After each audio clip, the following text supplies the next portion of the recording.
வணக்கம். உங்கள் மணிமேகலை உங்களை சந்திக்க வந்துவிட்டேன். இன்று இனியவை கூறல் அதிகாரத்தின் 8வது குறளை காண்போமா? பார்க்கலாமா? என்ன அங்கேருந்து ஒரு பதிலையும் காணோம்?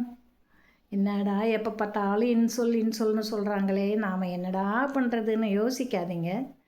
அதை நீங்கள் பழக்கப்படுத்தி கொண்டால் உங்களுடைய வாழ்க்கையே அழகாக, இனிமையாக, சந்தோஷமாக மாறிவிடும்.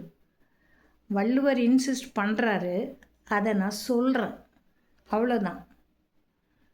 அப்போ நம்மை நாம் மேம்படுத்தி கொள்ள அந்த இனிய சொற்கள் மிகவும் தேவைப்படுகின்றன.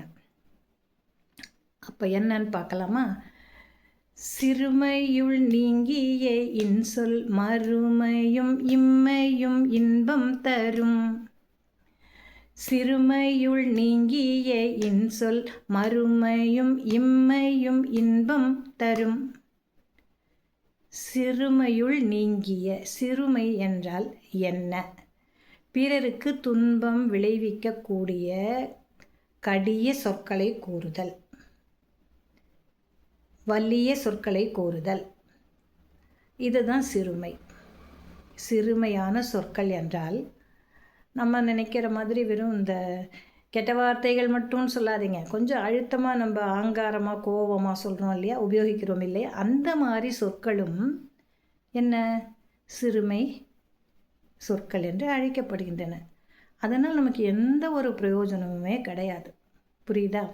இப்போ சிறுமையுள் நீங்கிய இன்சொல், அந்த மாதிரி கோபமாகவோ அல்லது வன் சொற்களையோ பயன்படுத்தாமல் நம்ம இருந்தோன்னா, நல்ல இனிய சொற்களை மற்றவர்களிடத்தில் நாம் பயன்படுத்தினால் அது இந்த பிறவிக்கு மட்டுமல்ல, அடுத்த பிறவியிலும் நமக்கு இன்பத்தையே கொடுக்கும். அப்போ பார்த்துக்கங்க, நமக்கு எத்தனை பிறவி இருந்தாலும் சந்தோஷமாக தான் இருப்போம். ஏன்? இப்போ இனிய சொற்களை நாம் பிறரிடம் கூறி அவர்களையும் மகிழ்வித்து நாமும் மகிழ்கிறோம் இல்லையா?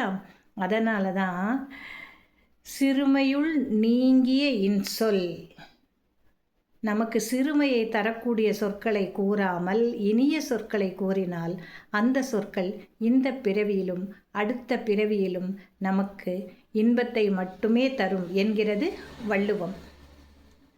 நாளை பார்க்கலாம்.